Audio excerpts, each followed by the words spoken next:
From Luke. It says, there will be signs in the sun, moon, and stars.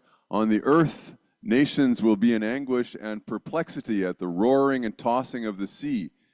People will faint from terror, apprehensive of what is coming on the world, for the heavenly bodies will be shaken. At that time, they will see the Son of Man coming in a cloud with power and great glory. When these things begin to take place, stand up and lift up your heads, because your redemption is drawing near. He told them this parable. Look at the fig tree and all the trees. When they sprout leaves, you can see for yourselves and know that summer is near. Even so, when you see these things happening, you know that the kingdom of God is near. Truly, I tell you, this generation will certainly not pass away until all these things have happened. Heaven and earth will pass away, but my words will never pass away. Be careful, or your hearts will be weighed down with carousing, drunkenness, and the anxieties of life. And that day will close on you suddenly like a trap, for it will come on all those who live on the face of the whole earth. And we're reading this all together. Be always on the watch, and pray that you may also be able to escape all that is about to happen, and that you may be able to stand before the Son of Man. The good news of Christ. Well, good morning again. Third time. So, kind of a strange Advent, apocalypse. How do they work together? That doesn't seem to be a good fit, does it? What's going on here? These passages I grew up with. When you hear the word apocalypse, what do you feel in your body? What do you feel in your emotion when someone says apocalypse? Danger. The end.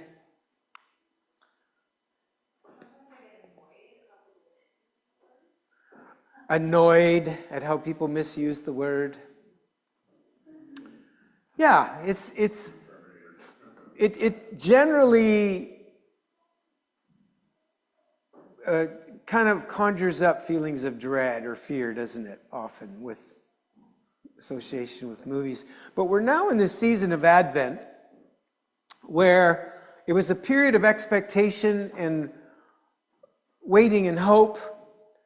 And it's Latin for the four comings, or the three comings of Christ that we think about. We think about his coming, he came, that he's coming again, and then in between that, there's the most important coming, that he's coming to us now, today.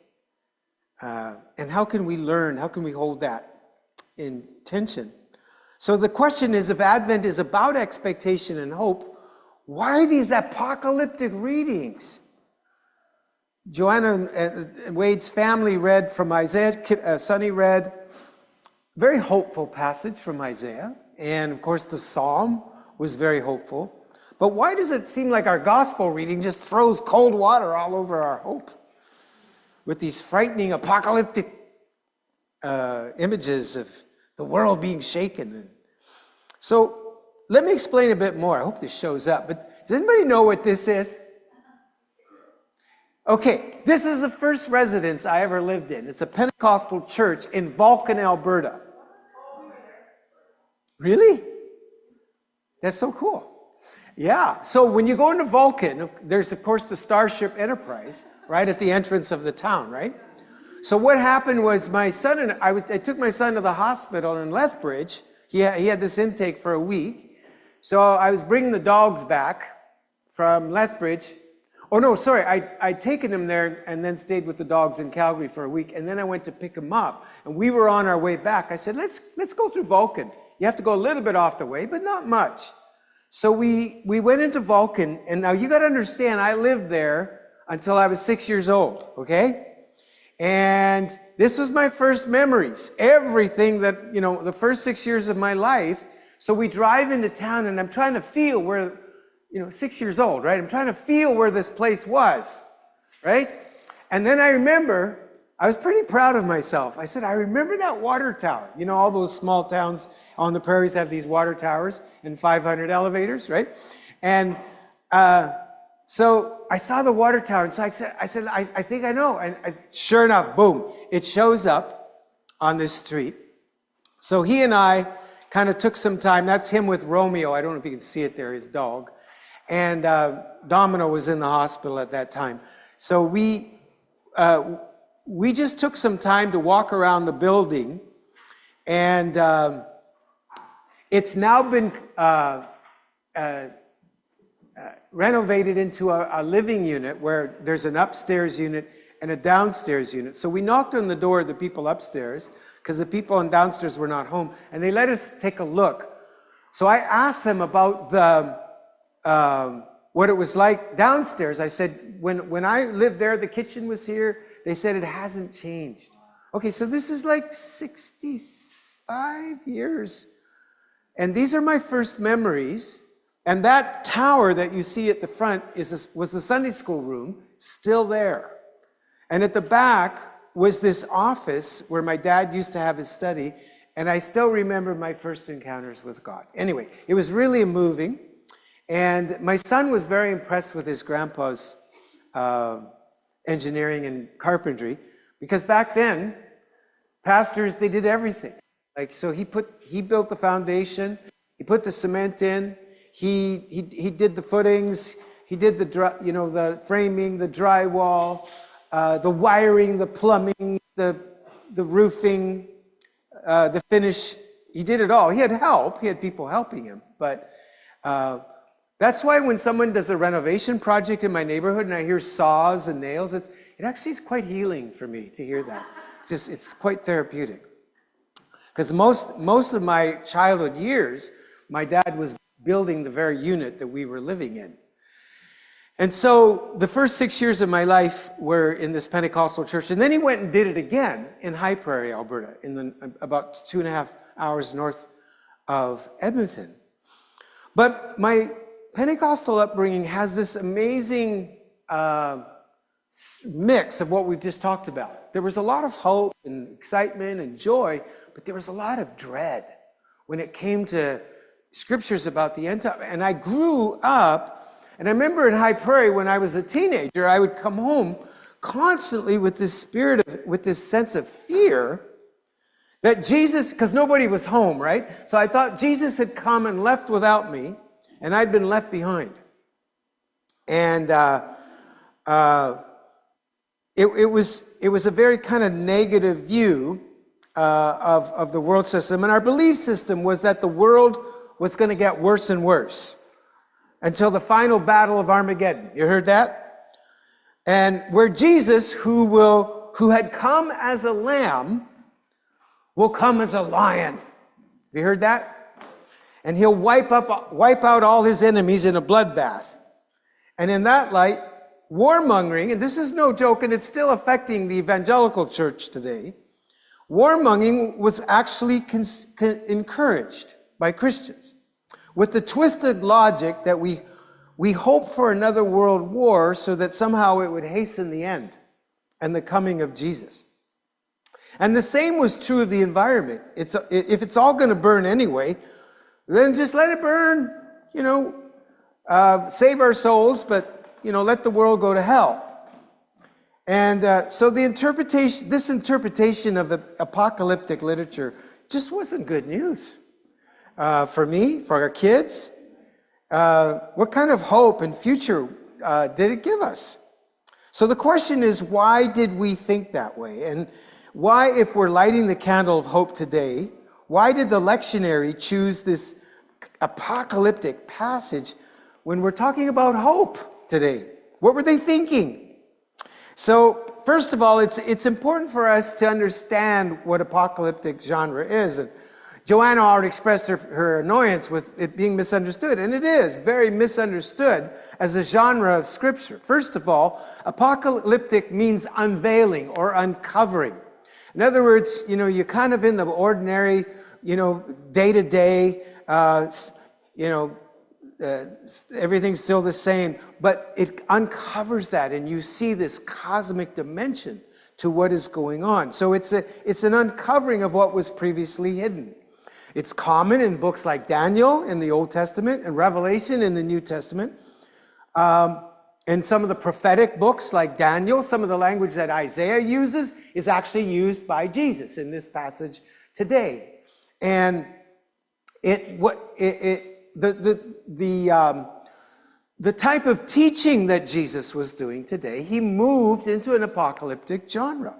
But they would have been familiar with it and understood much more than we do. And it helps us see things so that you wouldn't see in an ordinary narrative. Kathleen and I, some of you are probably similar, you watched Battlestar Galactica a few years ago. Remember that series that came out? And I loved it because what they would do is they take you out of the ordinary life of planet Earth and you go to another planet and there's all these, different races and UFOs and, extraterrestrials. But they take the ordinary human dilemmas that we all struggle with and they put them in a totally different context and you see them with a different light. That's kind of what apocalyptic literature does. The second thing that apocalyptic literature is meant for is it's meant to be an encouragement to people who are suffering or struggling for their faith or just plain struggling in their faith. In the case of Revelation, for example, it was for people who were suffering for their faith under the persecution of the Roman Empire. Because they would dare to say that there was another king called Jesus. Did you know, by the way, this is a true story, in the late 90s, a bunch of Jesus' relatives were hauled in by the Roman authorities because they were rumored to be a royal family. And you know how they got off? They actually got off. True story. They showed the authorities their hands. And they said, we're carpenters and we're farmers. And they go, oh, you're not royal. They let them off. Cool story, eh? So, the other thing is apocalyptic literature was never meant to be taken literally, but it is profoundly symbolic. Scott McKnight wrote that the book of Revelation was not meant to be a prediction where we come up with our table of dates and times, but it was meant to be more read like Lord of the Rings. For example, when Jesus is riding on a white horse in Revelation, remember that heaven's open and he comes on a white horse? This is often interpreted as him coming as a lion in great, and so it's like the God of violence, wrath, and vengeance in the Old Testament, but then reverts to a God of gentle lamb of love and forgiveness in the New Testament, now reverts back to this angry God in the Old Testament. And he comes with vengeance and violence at the end of time, causing a bloodbath. But hello, the sword that Jesus has is not in his hand, it's in his mouth. What does that mean? It's the sword of truth. All right? And what is he slaying? He's slaying lies. A world of lies and the false self and illusions. He's slaying it with the sword of his mouth. And it's, oh yeah, but his robe is dipped in blood. There's going to be bloodbath. Whose blood is it? It's his own blood. Self-giving love. And he's riding a horse. Yeah, but it's not the red horse of war. Remember that a little bit earlier in Revelation? It's a white horse of peace. He is the Prince of War. He's the Prince of Peace. So apocalyptic literature offers a hopeful realism. In other words, it doesn't ignore the pain and the frustration and the suffering of the here and now. It helps people, the Christians for the first 3 centuries, held on to that book for encouragement and hope. And it conquered the Roman Empire without casting one vote and without holding one sword. Love won. Love won. So the apocalyptic literature reminds us that in our suffering, God suffers with us. That our story isn't finished, and that love wins. All will be well. And that is the nature of our text today. As we look at what Jesus, because it's confusing. He said, this generation will not pass away. Does that ever confuse you? Till all things be fulfilled? A lot of scholars have said Jesus was misguided. He got it wrong. He said, this generation won't pass till all things are fulfilled. He got his dates wrong. Well, actually, everything he said, if you look at it from an apocalyptic view, everything he predicted happened in that generation, including the coming of the Son of Man. And I'm going to talk about that. What did it mean? Well, let's look at it. First of all, what are these signs in the heavens? He said there will be signs in the sun, the moon, and the stars. The heavenly bodies will be shaken. Well, people would have recognized that language. Isaiah used it. Other prophets used it. It was a metaphorical language to describe the shaking of political powers in the world. Literally earth-shattering events. How many remember where you were when 9/11 happened? Like, when the capital was of the U.S. was besieged in 2021. Those are earth-shattering. The fall of the Berlin Wall, the fall of apartheid, when JFK was shot. Those are earth-shattering events. That's what the prophets are referring to.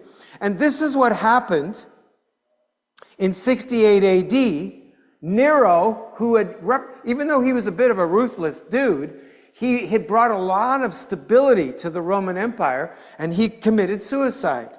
And immediately following his suicide, this is 68 AD, 4 emperors came to the Roman throne in quick succession, just one after another. Can you imagine the fear and instability?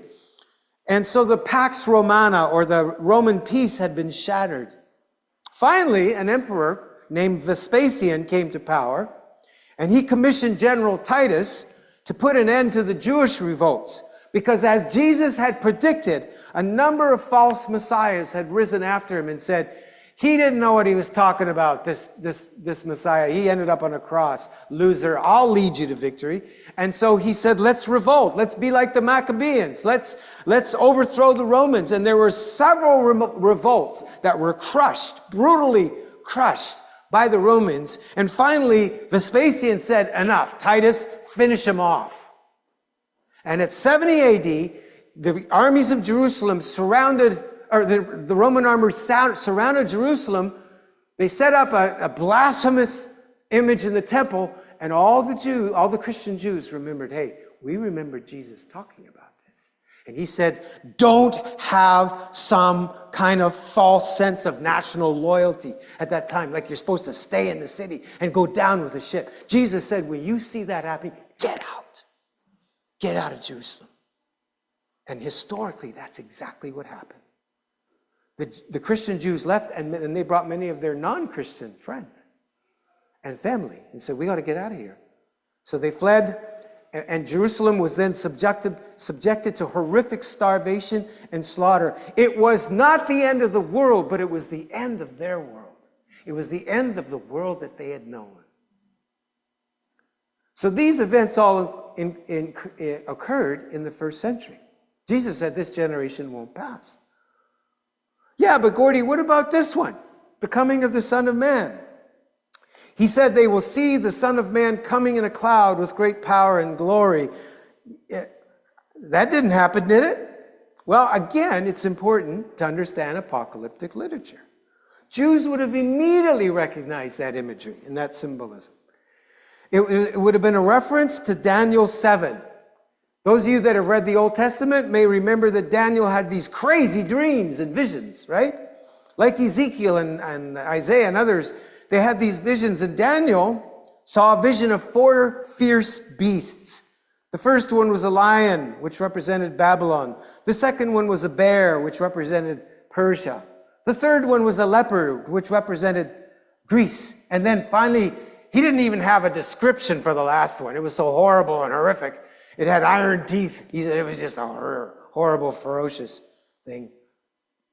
And these 4 empires symbolized empire. ruling by force, ruling by greed, ruling by violence, ruling by colonialism. Sound familiar? But the fourth beast, Daniel said, in his dream was destroyed, and then this happened.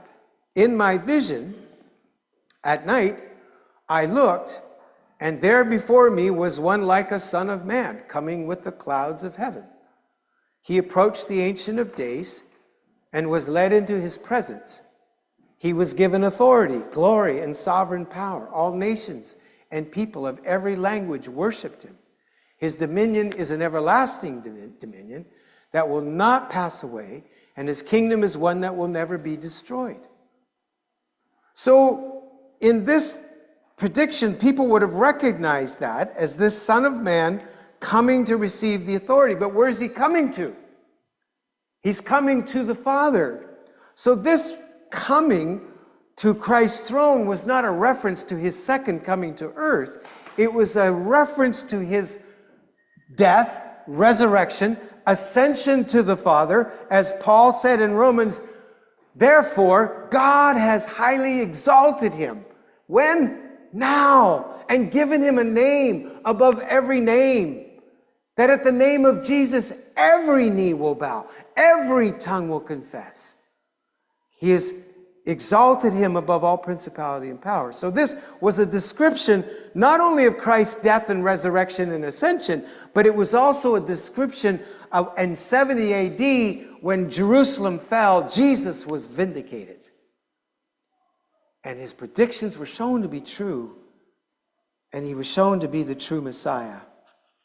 So, trick question. Is Advent in the fall or in the spring?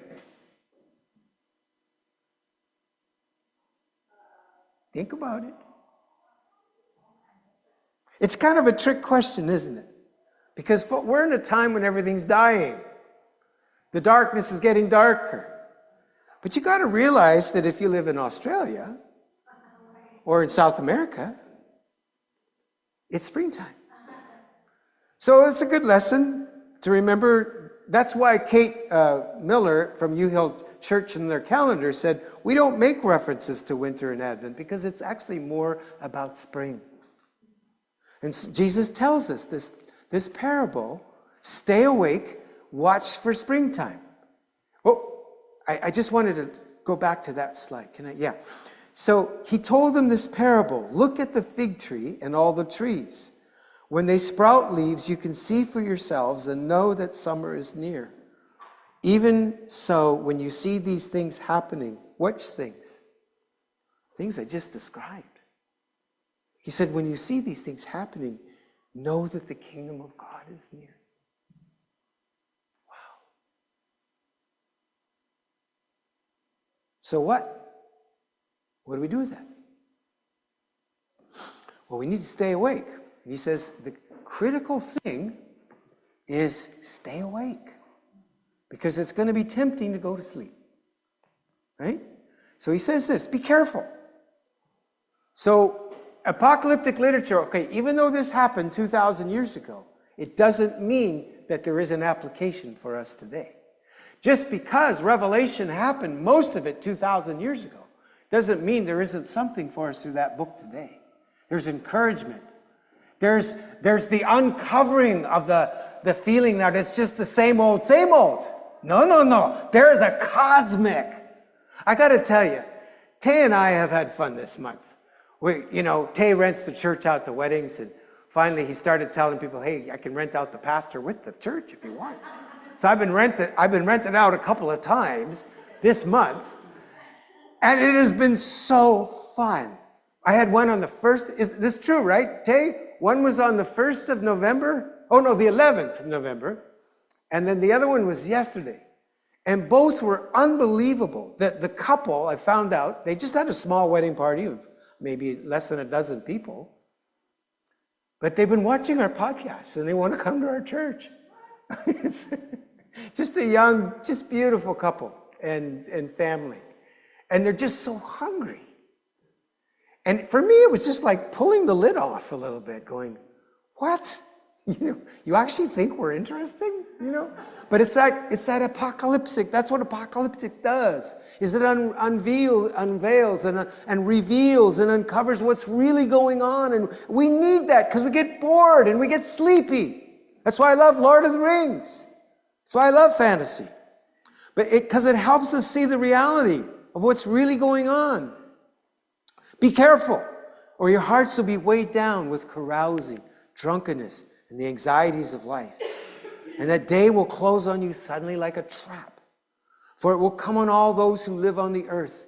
Be always on the watch and pray that you may be able to escape all that is about to happen, and that you may be able to stand before the Son of Man. So these early Christians took that to heart, and he was saying to them, listen, no matter what happens to you, you are not a victim. You're not powerless. You're not defined by your trauma, your addiction, your successes, your failures. Remember who you are.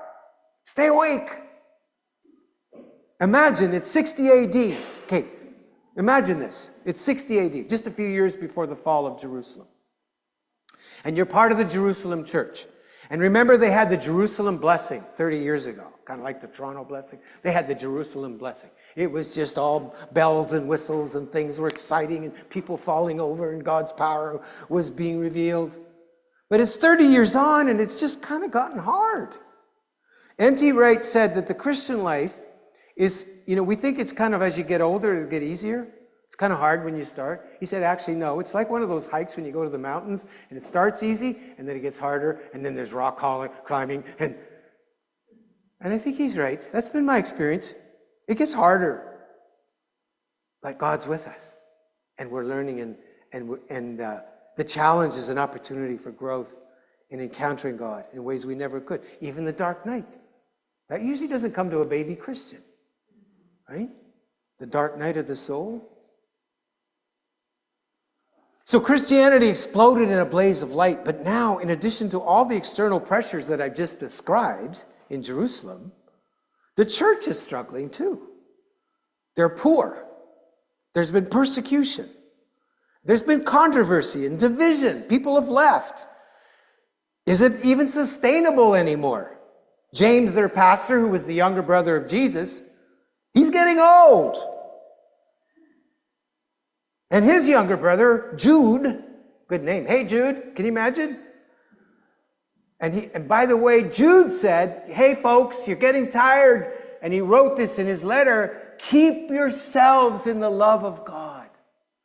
Keep yourselves. What does that mean? Stay awake. Stay in love. It's a good word, eh? Stay in love. Stay in love. It's going to be hard to stay in love. You're going to be tempted to get jaded and bitter. You're going to want to pack it all in. Stay in love. Peter had been gone forever. They didn't know if he's ever coming back. Paul had been gone for years. And then when he did come back, there was a big riot. He got arrested and hauled off to Rome. And there's rumors that he's compromised the law with the Gentiles, and there were severe divisions in the church and about Gentile inclusion and other issues. Many people, as I said, had left the church. All the excitement about God and Christianity and the kingdom was always happening somewhere else. We've just got the same boring, same old, same old. They were getting weary. Patience was wearing thin. Friends and neighbors were saying to them, where's this Messiah of yours? Look what the Romans keep doing. We keep getting our asses kicked. Sorry. Look at the price of bread. It was tempting to throw in the towel. All this talk of following Jesus in the way of love, it's not working. We need more sex, more parties, more booze, more money-making, more violent revolution. This Christian stuff doesn't work.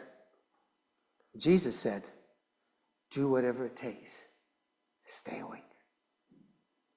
Wake up. In the midst of chaos, watch for signs of spring. In the midst of chaos, watch for signs of spring. That's why I love the Genesis story. In the midst of chaos, God saw there was light. God saw there was light. And God saw that it was good. In the midst of the chaos. There's still light, friends. No matter how dark it is, there's still light. Watch. Watch for the spring, the buds. So they kept meeting, breaking bread. They kept telling the stories. He said, well, we've heard that before. Yeah, but we need to hear it again. They told the stories about Jesus. They prayed. And to get some help to make it more exciting, they sprinkled in some apocalyptic literature to keep them going. So let me ask you, has it really changed that much?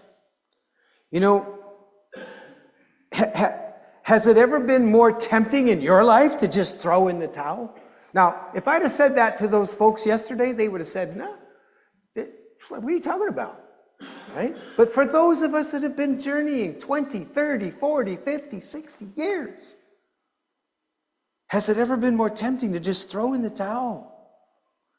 There's a dude that wrote a book called The Patient Ferment of the Early Church, and it's one of the most read books by me that I've never read. And what I mean by that, it's so quoted by people. I need to read it. But I love that phrase, the patient ferment of the early church. And the whole theory, or the whole thesis of the book is that we have this idea that the early church was like this nonstop highlight reel with all these great breakthroughs and miracles. But actually, it was mostly slow, tiresome, hard, struggling, just little house groups clustered and scattered. Even the church in Rome was just 5 house churches, mostly poor people, struggling.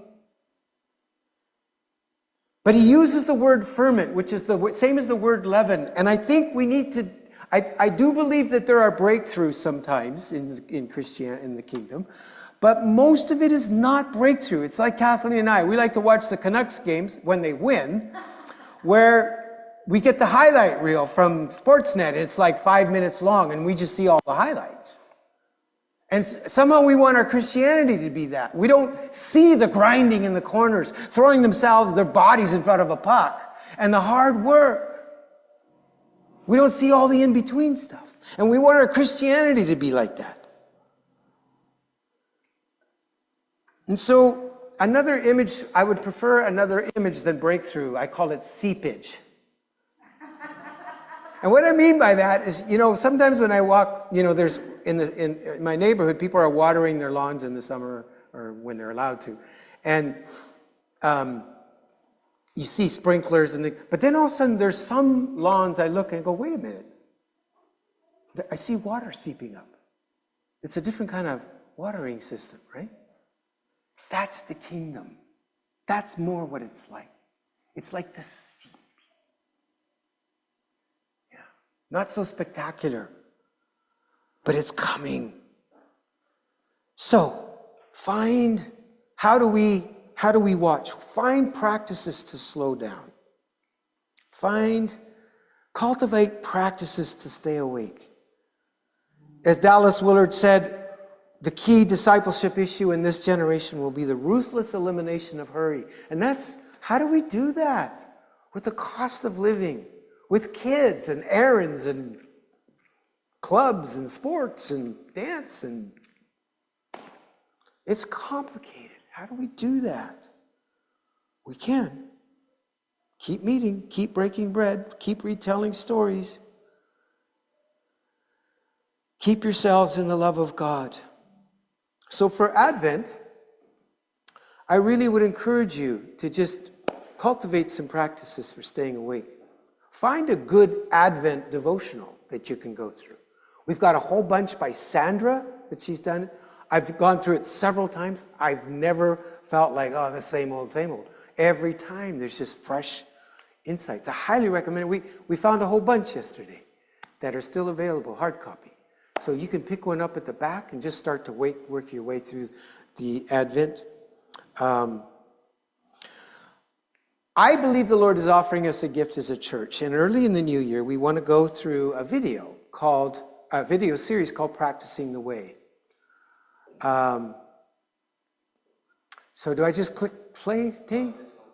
Oh, yeah. This is something we're going to do in the new year, and I think this is a real gift because it offers. I I think it offers a discipleship aware of the challenges of our time, the distractions and the craziness and the hurriedness. And Sean, Rachel, and Ron, others have spoken highly of the material. And so far, Kathleen and I are reading through the book.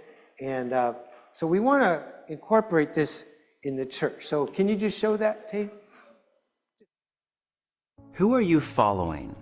Everybody is following somebody or something. Put another way, everyone is a disciple.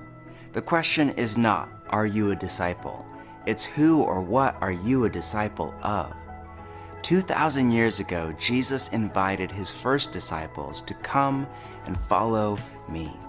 And over the last 2 millennia, millions of people have said yes to Jesus' invitation. It's changed not only their lives, but the course of human history. But what does it mean to follow Jesus today? And how do we follow Jesus in our busy, digitally distracted, and increasingly secular cities? The Practicing the Way course is a primer on spiritual formation. It's designed to lay a foundation for you to begin a lifelong spiritual journey of apprenticeship to Jesus. Over 8 sessions, you will hear teaching from myself and other voices on spiritual formation. We'll cover things like what it means to be an apprentice of Jesus, intentional spiritual formation, the practices of Jesus, and more. Each week you'll have time to process together in conversation, and then we'll send you away with practices and spiritual exercises designed to get the idea of following Jesus into the muscle memory of your body. At the end of the course, we'll help you create your own rule of life and architect your ongoing life around practices and rhythms that slow your busy life down to find joy in God. Join us on the Practicing the Way course, Where you can sign up and you can go ankle deep. Remember Ezekiel? You can go ankle deep, knee deep, waist deep, or over your head with this course. And we're going to do, he said it's 8 weeks. We're going to do 1 a month. We're going to just focus on the theme of that month. We'll have a video on one Sunday. Then on another Sunday, we'll have some live teaching. We'll offer some groups where you can interact about it. If you want to go waist deep, you can get the book and read it. And once you sign up, and it's all free, you can download this. And it's a workbook that you can go through as we walk through the course. So we will be sending you an email, be watching for that, and then you can just sign up. There's actually a spiritual health inventory you can take at the beginning. Just like I said, go in as deep as you are able to. We want this to be very invitational and accessible to wherever you are in this season of life. So with regards to this message, with regards to God's coming to me and to us, what are signs of spring? Where are you seeing, like I didn't see the seeping. It wasn't obvious. I just said, hey, look, the grass is a bit greener there than it should be, Oh. And that's the way the kingdom, it's here. It's here. And it's starting to seep through, right? And of course, there's a cosmic battle, cosmic resistance. The false self doesn't give up easy, right? I had this beautiful experience Friday morning. The Vineyard Canada offered these 3 video sessions, Wednesday, Thursday, Friday, Reflections in Advent about hospitality. And so I joined the Wednesday one, missed the Thursday, and then Friday, I just on a hunch picked it up on my Zoom phone and decided to just do my prayer walk while I was listening to it. And Krista Hyde came on with an exercise in Visio Divina on hospitality. And the first picture she showed was a picture of Mary holding Jesus. And Joseph was right behind her in support. But then there was somebody else that was behind Joseph in just supporting Joseph. Kind of had his hand on Joseph's shoulder. Joseph had his arm around Mary, and Mary was holding Jesus. And what really touched me deeply was that if we are going to be people of hospitality, we must first be hosted. And Jesus and God modeled that. God said, I'm coming and I need you to welcome me. I need you So every time parents bring a child into the world, it's just the supreme act of hospitality. Isn't it? Welcome to our world. And, you know, whether or not you have your own children, just being part of a community, it takes a community to raise a child. Can we continue to be that kind of community, welcoming our children and welcoming each other? Jesus seemed to indicate that it impacts the DNA of the whole community when we do that. And I think what Scott and Kim and team are doing today is definitely that. So maybe we can reflect on that, and let's stand together. So, Palisters, you get the double blessing. May the Lord bless you and keep you. May the Lord cause his face to shine upon you. May the Lord be gracious to you and give you peace. In the name of the Father, the Son, and the Holy Spirit. Amen. Thanks, everybody.